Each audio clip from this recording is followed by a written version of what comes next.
Jaya Gopi Jana Vallabha Girivaradhari. Jaya Gopi Jana Vallabha Girivaradhari. Jaya Gopi Jana Vallabha Girivaradhari.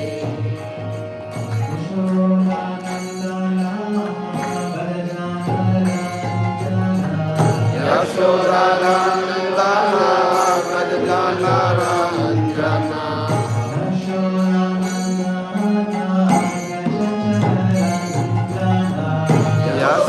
Yashodanandana Vrajjana Ranjana.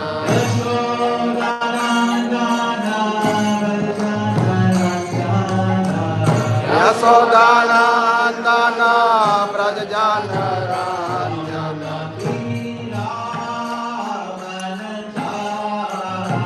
Yamuna Tira Vanachari. Yamuna Tira Vanachari. Yamuna Tira Vanachari. Jaya Radha Madhava Kunja Vihari. Jaya Radha Madhava Kunja Vihari. Jaya Gopi Jana Vallabha Girivaradhari. Jaya Gopi Jana Vallabha Girivaradhari.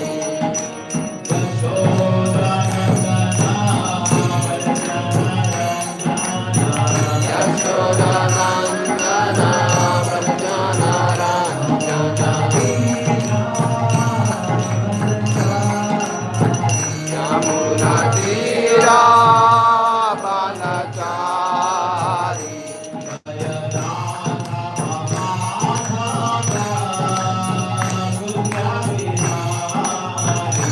Jaya Radha Madhava Kunja Vihari.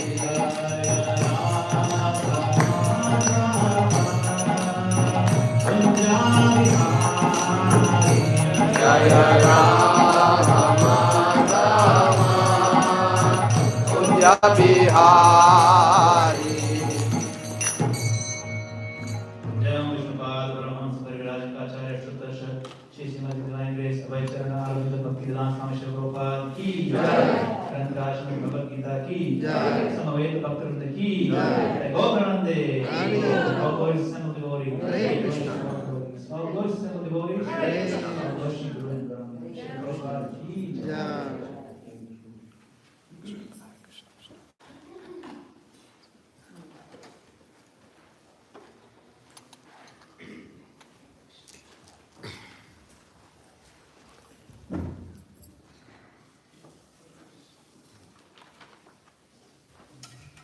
So thank you dear devotees for kindly inviting me. Special thanks to Vishnu Prabhu, who is always very kindly and gently encouraging me to come and get association and darshan of the wonderful devotees here, Shri Hariji, Shri Bhakta, Subhadra, and also get all your kind association. My special obeisances to all the senior devotees here, Vishnu Prabhu, my senior brother Acharya Prabhu, Hare Krishna, and our dear mother Krishna Priya, Dula Prabhu, and all of you assembled Vaishnavas. Thank you very much. Chaitanya Prabhu. So,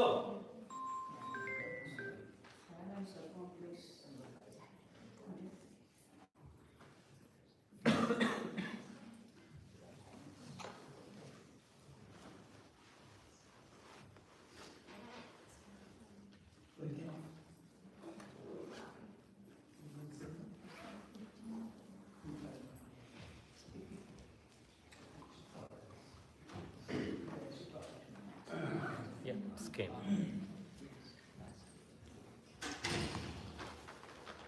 Om Namo Bhagavate Vasudevaya. Om Namo Bhagavate Vasudevaya. Om Namo Bhagavate Vasudevaya. Om Namo Bhagavate Vasudevaya. Om Namo Bhagavate Vasudevaya. Om Namo Bhagavate Vasudevaya. Reading from Srimad Bhagavad Gita, it is chapter 6, verse number 35. Shri Bhagavan Vacha. Sri Bhagavan Vacha. Asamshayam Mahabaho. Asamshaya Mahabaho. Manodurnigraham chalam. Manodurnigraham chalam. Abhyasena tu kaunteya.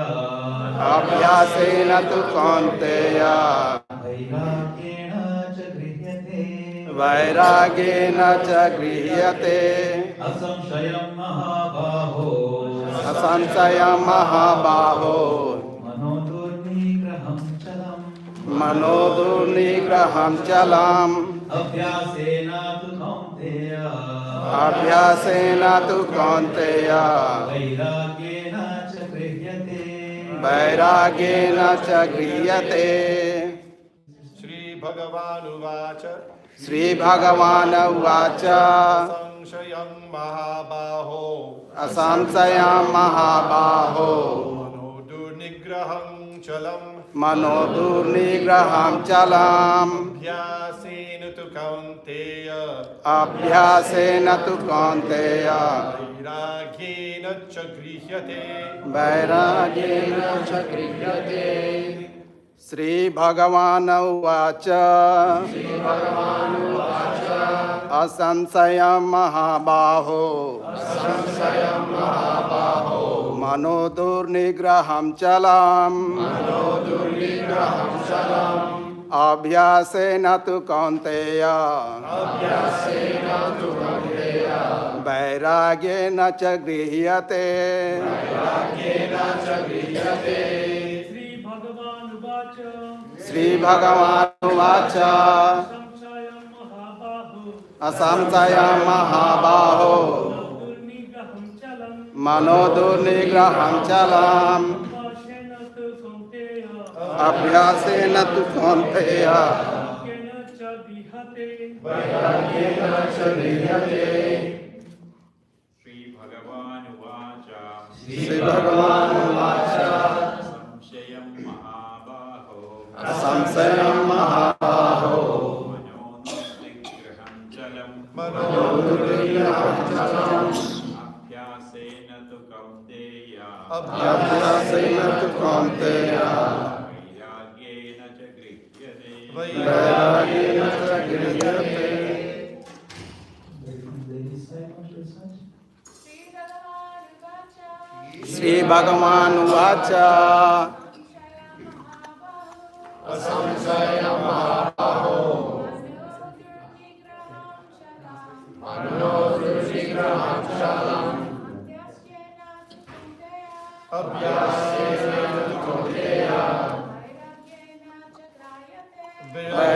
Vairagena cha grihyate. Sri Bhagavan Vacha. Asamsaya Mahabaho.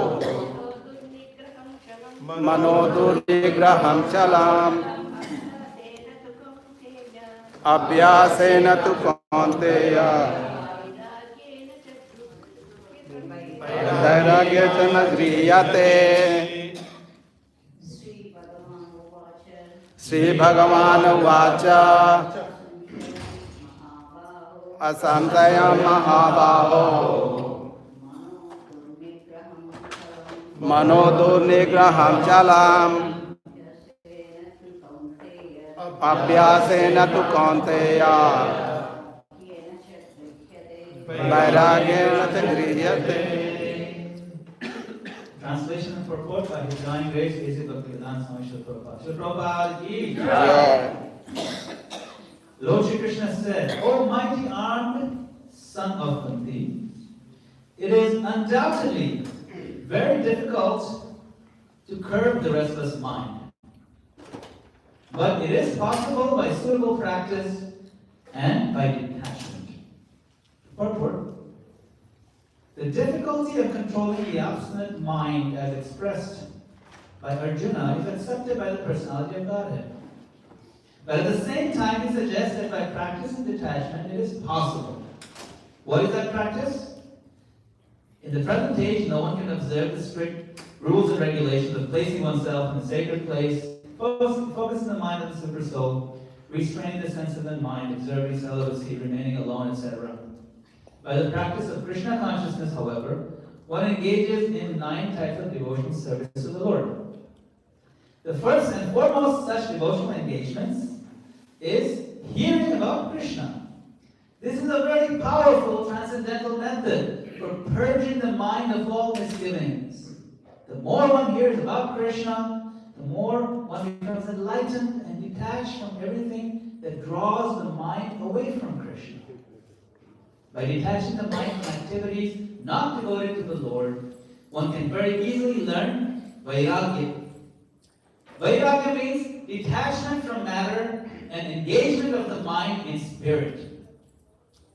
Impersonal spiritual detachment is more difficult than attaching the mind to the activities of Krishna.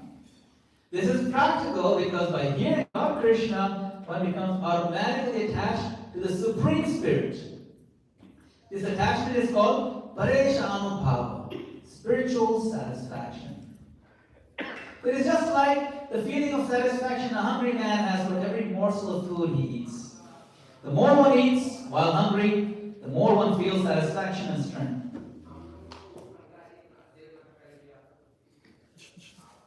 Similarly, by discharge of devotional service, one feels transcendental satisfaction as the mind becomes detached from material objectives.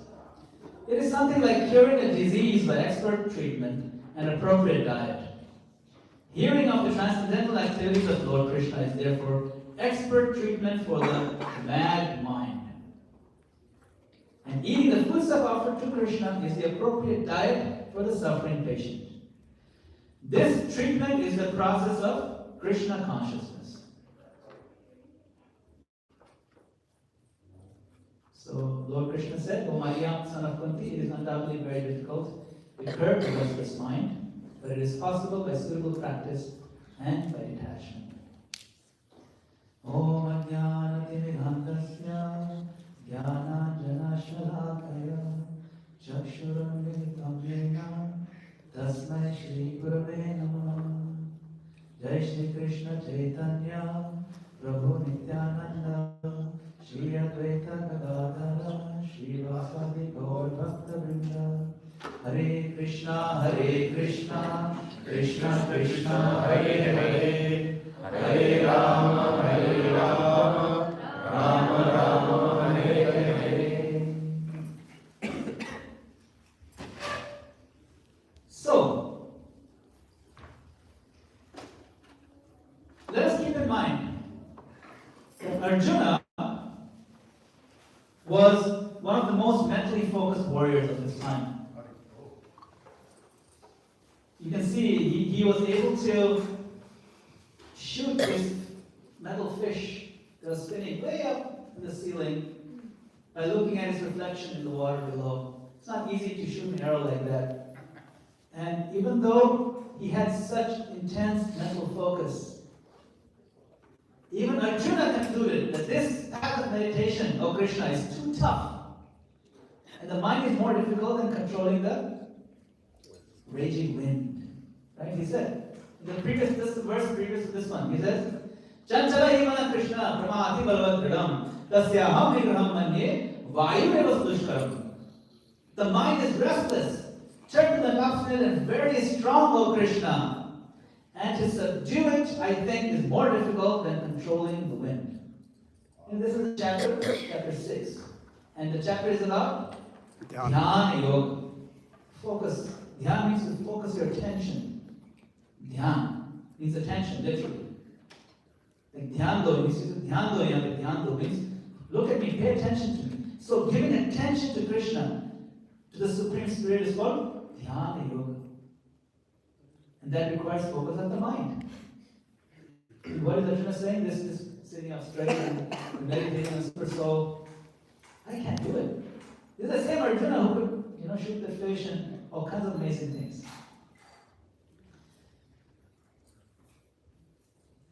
So, this chapter or this particular verse is about controlling the mind. So we know that our bodies are made of how many elements? 5 elements plus 3. 3. Right? So 5 gross elements are what? Earth, water, fire, air, ether, right? Earth, water, fire, air, ether. Those are the 5 gross elements, and then the 3 sub-elements are mind, intelligence, and false ego. Mana, buddhi, ahankara. So we learned this, we know this. These are the different layers of the body, including the mind, intelligence, false ego. They are also layers of the body. Okay, these are different elements. So, the mind, what exactly is the mind? How would you describe, if someone asked you, tell me what the mind means to you if you understood Bhagavad Gita. What is the mind? How would you define the mind or describe it? Anyone? Intelligence. Intelligence is a separate thing, remember, right? So how would you define the mind? What is the mind? Yes, it's part of the subtle body. How? Because the subtle body has 3 components: mind, intelligence, and false ego, right? So what is the mind? Thought waves. Thought process. Thoughts, okay, yes, that's yeah, thoughts. Anything else? Emotions. Yes, Acharya. Accepting and rejecting. Yes, accepting something and rejecting something. So you can describe the mind in terms of its functions. So let's see, the mind is like you're saying thoughts. It's also considered a repository of our desires. And the repository does change because we sometimes accept something and sometimes we not reject the same thing. So sankalpa and vikalpa. This is called accepting and rejecting. How does the mind operate?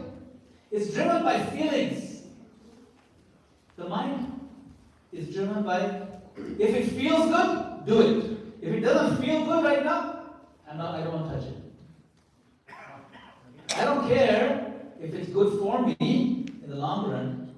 If it feels good, I'm going to do it. So in that sense, the mind is compared to a child. It accepts something and rejects something based on what feels good with immediate effect. Right? It lacks long-term thinking, the maturity, but it's very impetuous, very strong. And it is what drives our senses and our body to do things. That is the mind. Yeah? And it's also compared to the wind. Arjuna said wind. Why? In that it is very difficult to control. It's compared to a child in that it's lacking the long-term thinking with the maturity. It just does what it feels like doing. Throw the tantrum, so that's like a child throwing a tantrum. And it's hard to control. So now if somebody asks you what is the mind, you can kind of, based on the Vedic understanding, these are the different faculties of the mind. So that is mana. Now what comes after mana? Buddhi. Buddhi means? Intelligence. So the intelligence is that faculty that can override the mind's impulses for a longer term goal.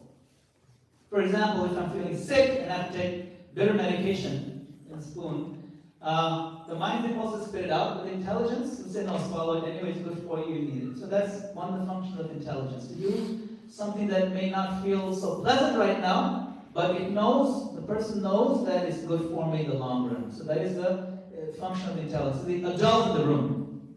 Now we have this room that we're in. It's adult in the room. Also, one of the other functions of intelligence is the ability to reason things out, the ability to recognize things. I recognize, okay, this is what that is, to categorize things so that we can make sense of the world and know how to approach certain things. So that is one of the functions of intelligence. And intelligence, if it's properly applied and educated, it is not swayed by what immediately feels good, but it is driven by what is best for me in the long run. Right? Now, what is the false ego then? So we got the mind, the intelligence, and the false ego. So what is the false ego? What does the word ego mean? Right. I-ness, yes, I-ness. That's correct. What I think I am, who we think we are, that's our ego. So, the strong but false thinking that I am this body is a false ego, ahankar. When you're driving a car and then someone hits the car, you say, he hit me. Officer, he came and hit me. He didn't hit me, he hit the car. So to think I am this car is called ahankar. Ahankar means he false ego. Right? I'm not this car, I'm not this body. So more deeply rooted and even more subtle than even the intelligence, because our sense of who we are runs very deep at a very subconscious level. It's actually very difficult to work directly with the false ego. We can only work more practically with the intelligence in the mind. And then how we work with that will purify our false ego and take it to the level of pure ego. Alright? So Krishna talks about controlling the mind. He says there's ways to do it. I understand it's difficult, but it's possible. So why do we want to control the mind? We want to control the mind because sometimes the mind will do things that are not good for us. It urges us to do things that are destructive, self-destructive. Right? And we want the intelligence to be sharp because intelligence acts as the ability to control the mind.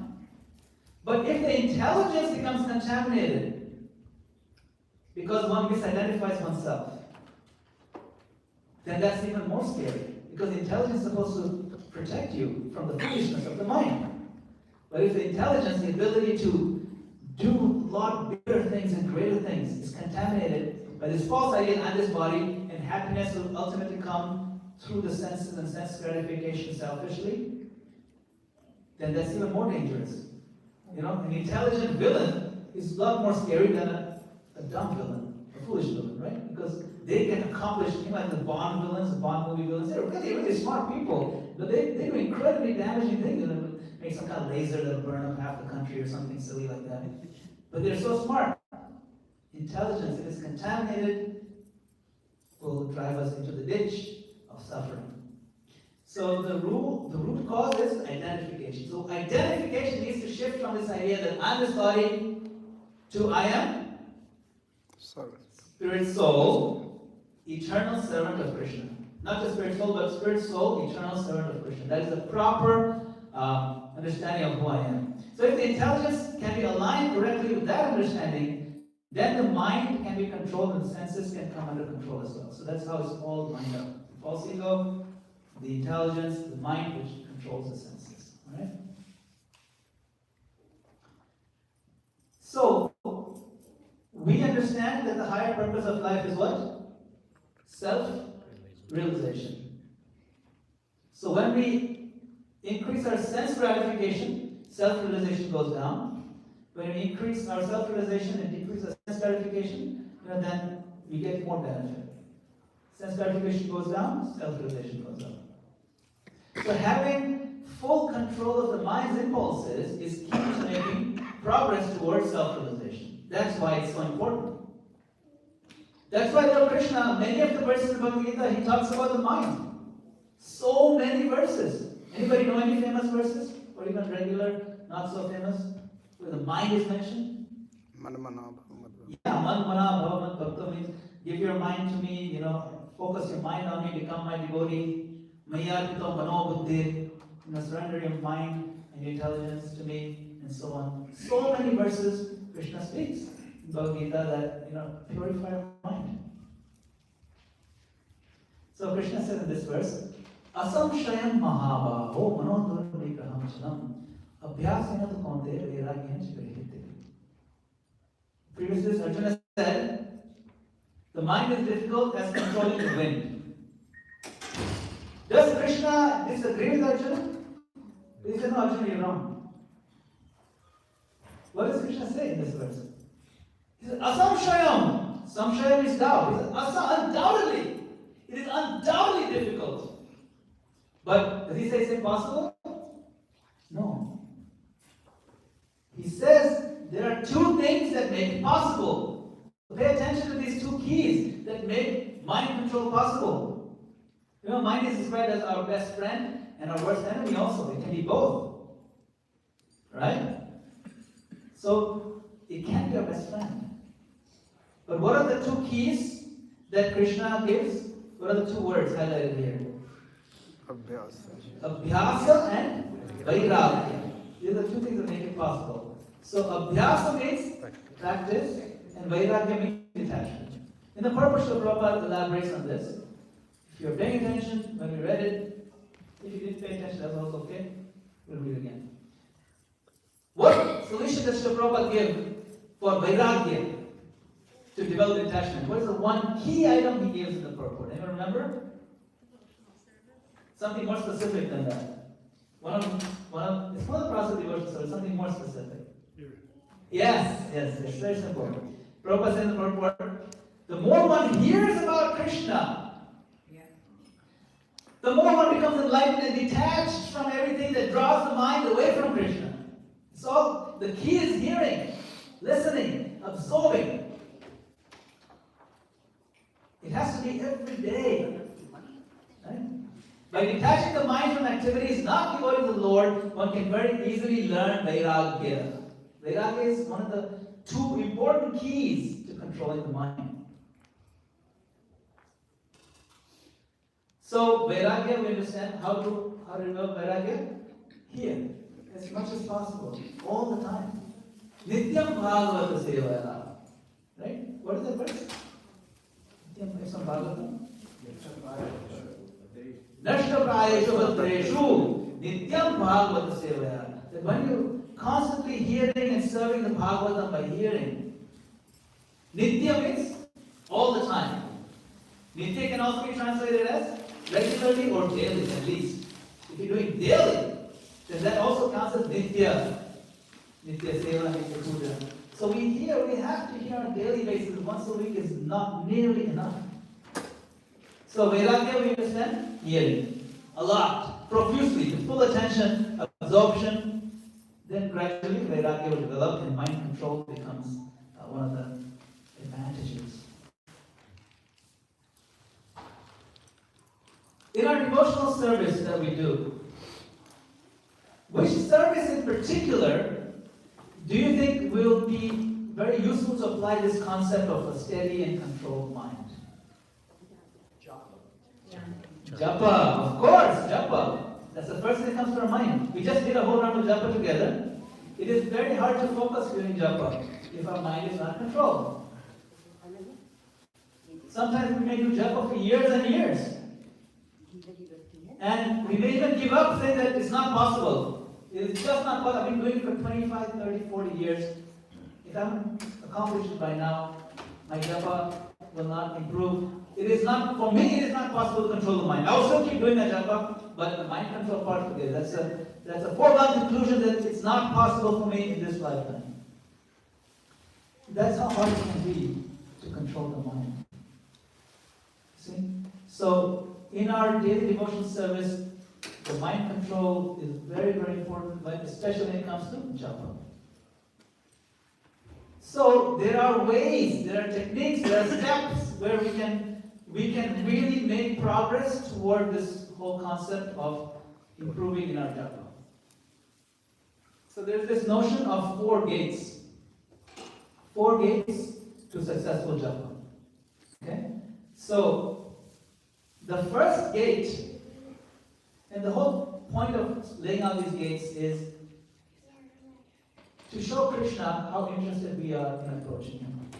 When we do japa, what we're saying? We're saying that, Krishna, I'm interested in knowing you, I'm interested in understanding you, I'm interested in connecting with you, I'm interested in being a servant, I'm interested in re-establishing my relationship with you. I'm saying all these things. Am I doing everything? Is my body language, is my posture, everything screaming to Krishna that Krishna, I am really interested in you. Am I giving my everything to Krishna? Why should Krishna give to us? Krishna says, Ye dhamam prapadyante, tam tatheva bhajamiham. To the degree that you approach me, to that degree I'll reciprocate. You know, it is considered culture to only go to someone's house if you're invited. You don't go to someone's house if you're not invited. If someone's having a party and they send out invitations to all your neighbors, they didn't send out to you. You say, I'm a neighbor too, let me just go. It's not considered culture. I wasn't invited, I should go. If we are inviting Krishna, the invitation better be very clear and obvious and evident that we want Krishna. You see? Am I really inviting Krishna? By chanting. So, we want to really prove to the Lord on a daily basis, on a minute-to-minute basis, especially during our chanting process. No, Krishna, I am interested in you. Which means attention. The whole chapter is what? Attention yoga, dhyana yoga. So we can apply these principles of mind control to the yoga of this age, which is chanting. Hare Krishna, Krishna Krishna, Krishna, Hare Hare, Hare Rama, Rama Rama, Hare Hare. So there are some fundamental external things that we could be doing to show that we're serious and to give it all we have. So the first thing, posture. Like when we did the japa today, right? And we mentioned, please sit up straight. It actually helps a lot. If somebody comes to tell you their problems and you want to give them attention, imagine I'm working my desk like this, hunched over, and then someone comes and says, I need to discuss something important with you. I put down my pen and I sit up. That shows, immediately the person feels, yes, this sitting up means they're interested, looking straight, square, the posture means a lot. There was once a man who was very depressed. He was like bent over like this, completely. And he went to the doctor, and he went to a psychiatrist, and he says, Doctor, he was just bent over the whole time. I'm feeling so down and so depressed. I don't know what to do about my depression. So then what the doctor did, the doctor stood up from his chair, and he also bent over. For a whole minute, he didn't say anything. He just did like that for a whole minute. And I was wondering, why is the doctor making fun of me or what? And the doctor looked up and said, it works! It worked! What do you mean it works? I am also feeling depressed now. Means, yes, our mood will affect our posture, but conversely, our posture can affect our mood. So if you make an attempt to sit up straight, you'll see a difference in your mood. You'll feel a little fresher. You'll feel a little more sattvic, more goodness. So sit properly. Is this an important aspect in our ISKCON society? Sit properly. Has anybody heard the japa tape of Srila Prabhupada? He interrupts the japa 2 times to give a very important instruction. What did he say? Sit properly. If it wasn't important, he would not say it. This is on the record. We listen to the sit properly every day in the morning. So we have to sit properly. That means it's important. Second, rising early. If you take full advantage of the time frame of Brahma Muhurta, whether you come to the temple or you're at home, it helps a lot because that time is infused with spiritual potency. So let's take full advantage of that time frame. I mean, today we chanted 1 round together. It's very nice. See if we can chant a few more rounds today. Today is a very special day, We have 25 hours in the day today. Right? Take it. We have 1 extra hour, chant a little bit more. See if you can apply this principle. This is one day we don't have 24. We have 25 hours. Take advantage of it. Rise early. Sleep early so you can rise early. Then pronunciation and clarity. Chant Hare Krishna. Not like Nish, Nish, Nish, Nish, Nam, Nam, Nam. Or Hey Mama, Hey Mama, Mama, Mama, Hey, Hey. Who are you calling? Hey Mama, no. Hare Rama, Hare Krishna. Pronounce clearly. It's important. Then where you're sitting, environment, keep it clean, keep it, if you have a nice corner in your house or a special room, or maybe a temple room in your house, or just some nice clean place where you can sit without being disturbed. Find a spot like that, Of course, you can chant anywhere. There are no hard and fast rules. Just like there are no hard and fast rules to where you can study for the exam. You can study in the middle of a rock concert, but is it the best place? Or is the library the best place? I mean, there's no hard and fast rules. You can take your textbook to the rock concert. No one's going to say no, but it's just silly. Let's do what we can to optimize our environment so that we're giving everything we have. Okay, so now with these things in mind, let us try together one Mahamantra. Okay, so sit up straight, pronounce very clearly, and focus, and we'll do it in our best, okay?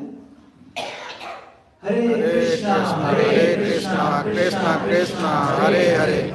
Hare Rama, Rama Rama, Hare Hare. Yes, you're showing Krishna. You're showing the holy name. I'm interested in you. I'm going to do everything in my power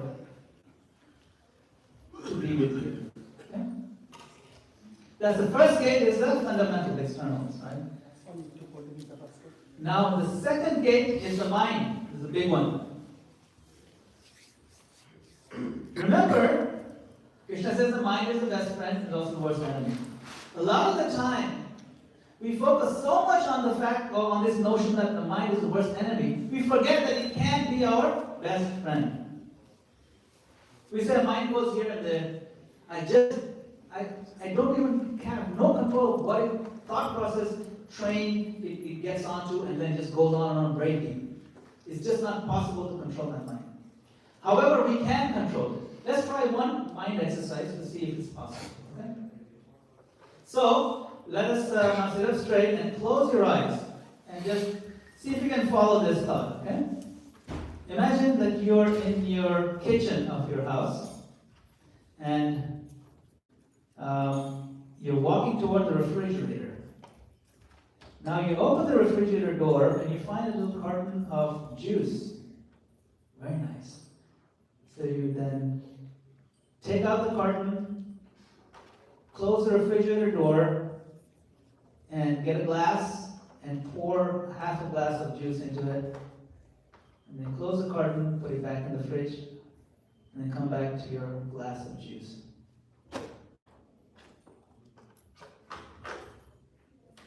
Okay, now you can open your eyes. Did anybody not see the juice? Raise your hand if you did not see the juice in your mind. You all saw it. Of course, something like juice is very easy to focus on. Because we like it.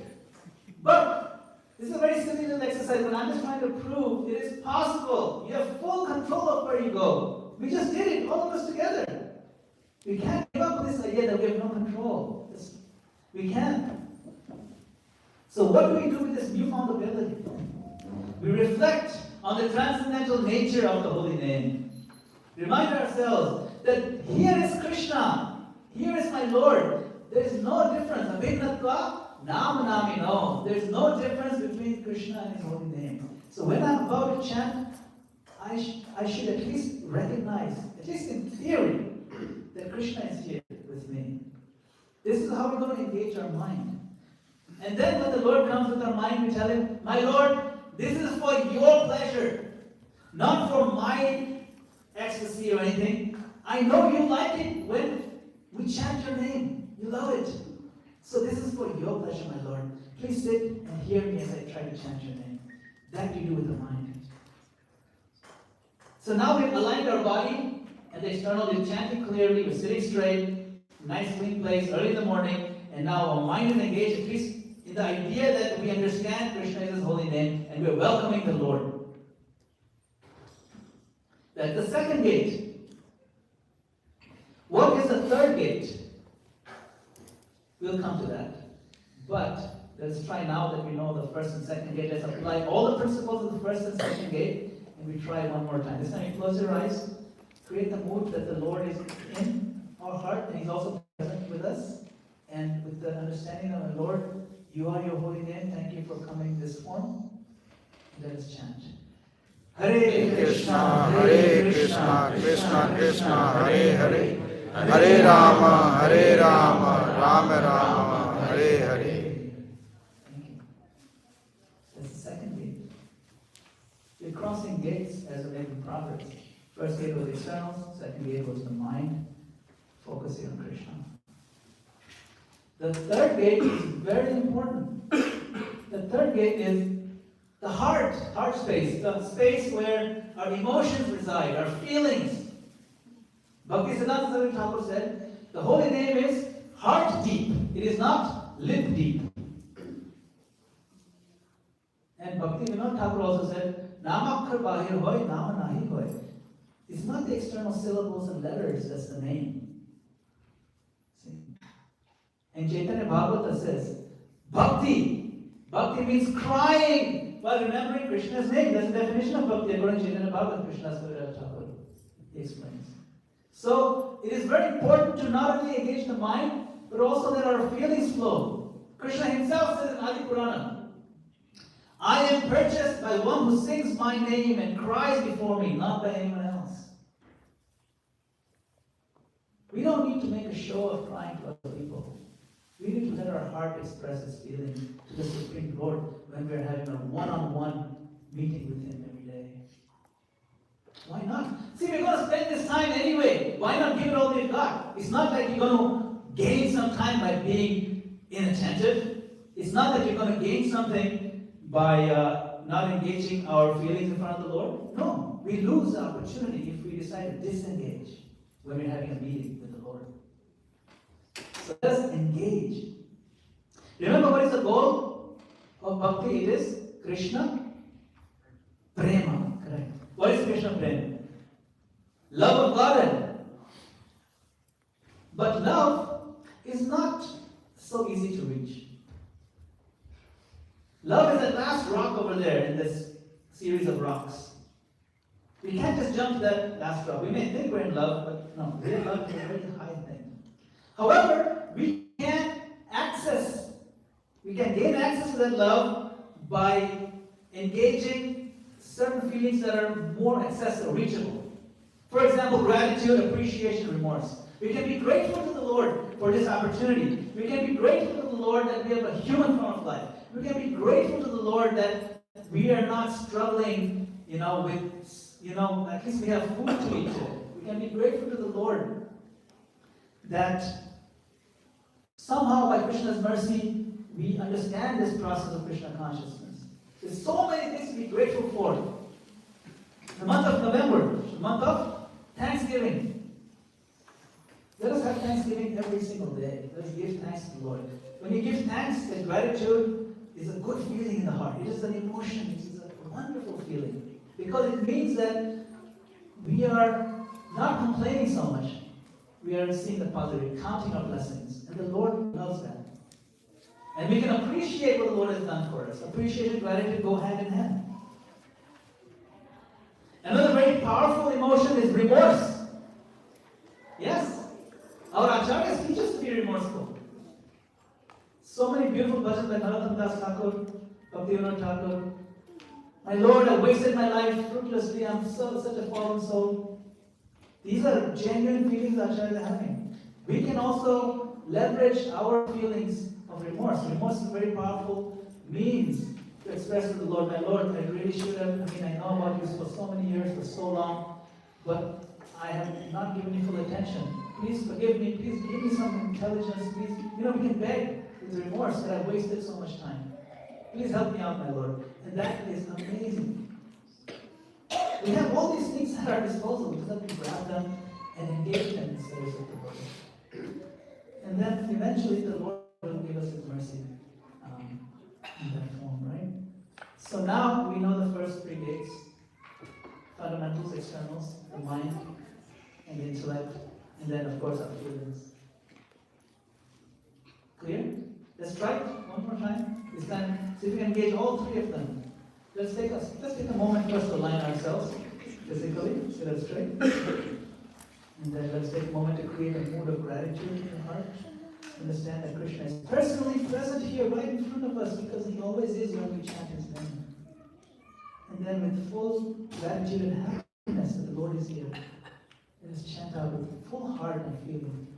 Hare Krishna, Krishna, Krishna, Hare Hare, Hare Rama, Rama Rama, Hare Hare. One more time. Hare Krishna, Krishna Krishna, Hare Hare, Hare Rama, Rama Rama, Hare Hare. So this is really the crux of the matter. This whole point about controlling the mind.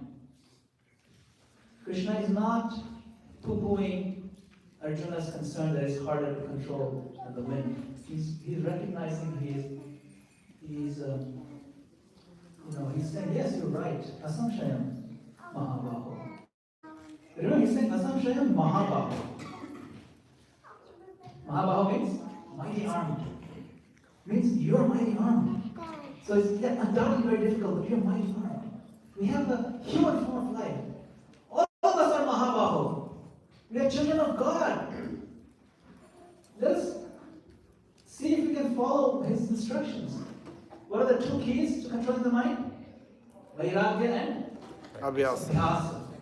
Vairagya we develop by listening, hearing Krishna's holy names, Krishna's pastimes, Krishna Leela, the philosophy of Krishna consciousness. That's Vairagya. And Abhyasa means practice. Practice, right? Again and again. We're practicing. So sit properly, focus on the sound. Focus on the sound. No need to get your mind wander here. They're not necessary. And set aside a good time and place that's conducive. Practice absorbing the mind. And offer our feelings to the Lord. See, so the whole point, right? Fundamentals. Gate number 1. Gate number 2 was what?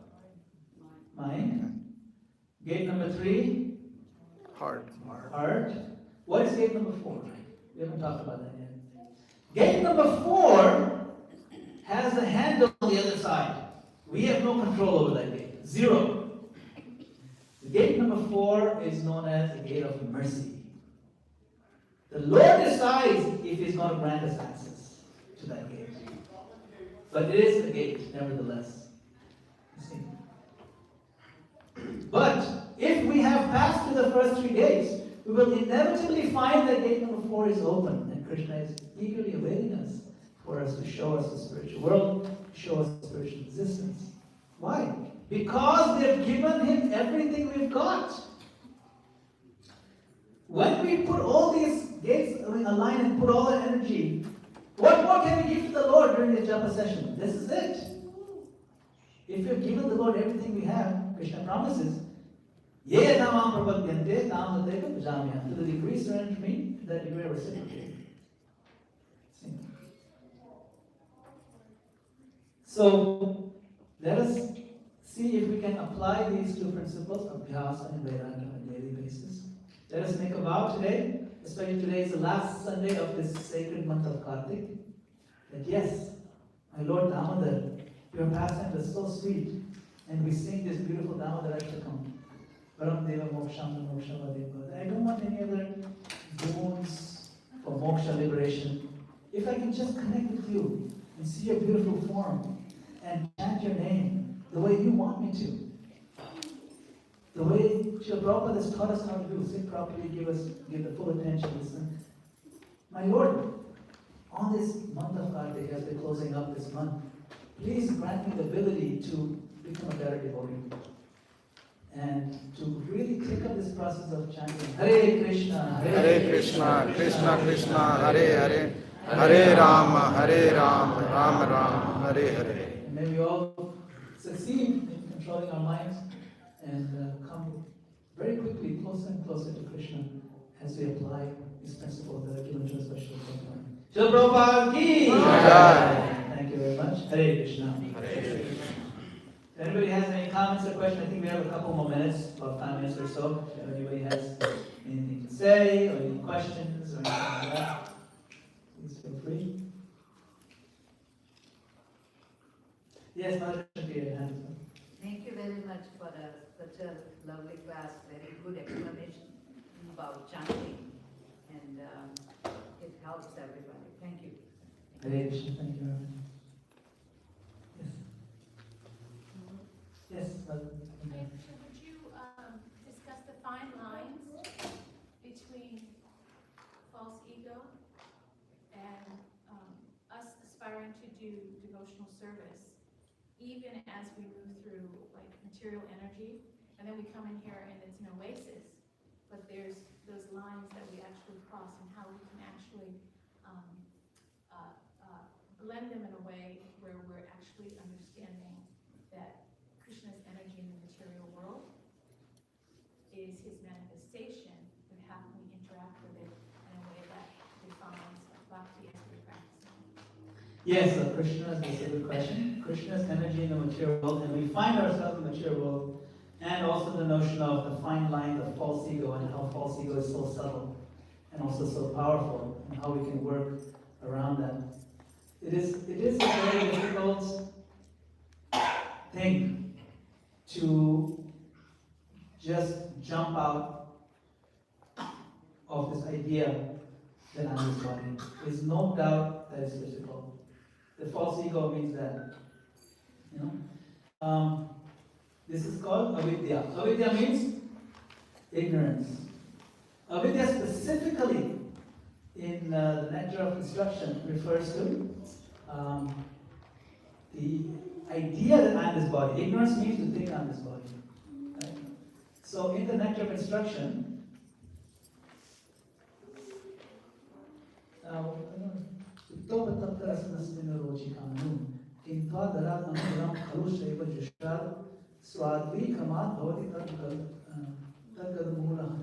this is the verse, I forget the first line. Tannam rupa charitadi sitapya vidya. Pittopatapkarasnasena rochikano. Kintva anudinam khalusaiva jushta. Swadvi krama bhavati tatkadamulahantri. This false ego is compared to pitta upatapta. Pitta means bile.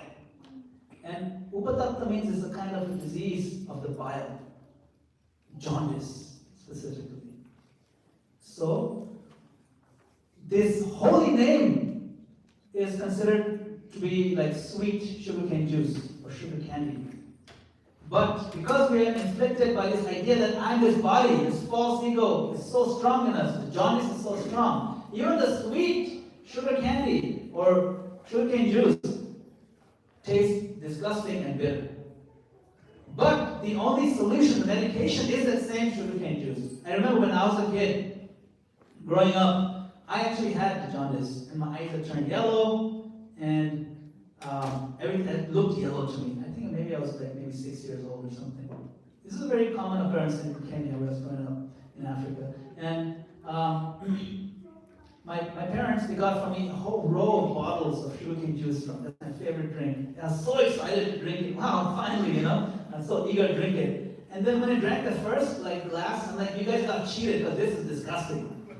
I told them, where did you get this? You're not getting the right thing. He said, no, this is the same brand juice. They make it fresh in front of you, and they put it in the bottles.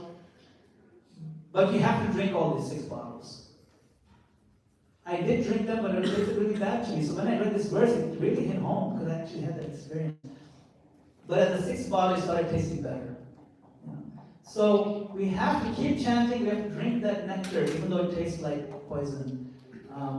And we have to work with the false ego by constantly trying to learn the culture of recognizing each devotee as a spirit soul. In that same book, Nectar of Instruction, Krishna tells us, Rupa Goswami tells us, that we should be fully respectful for all devotees. We should give full respect, because why? We don't see them as the body. And I don't see myself as the body, so we don't see them as the body. And that is the proper way. No matter what level of devotion service there may be, all devotees should be given respect. But some devotees are really advanced, we serve them. And some devotees who are decently advanced, and we should make friends with them. But all devotees should get respect. You see? So that is the culture, if you stay with it, it helps us with the false ego, helps us dissolve the false ego, and we can make spiritual progress. Thank you very much for your question. Srila Prabhupada ki jai. Gaur Nitai ki jai.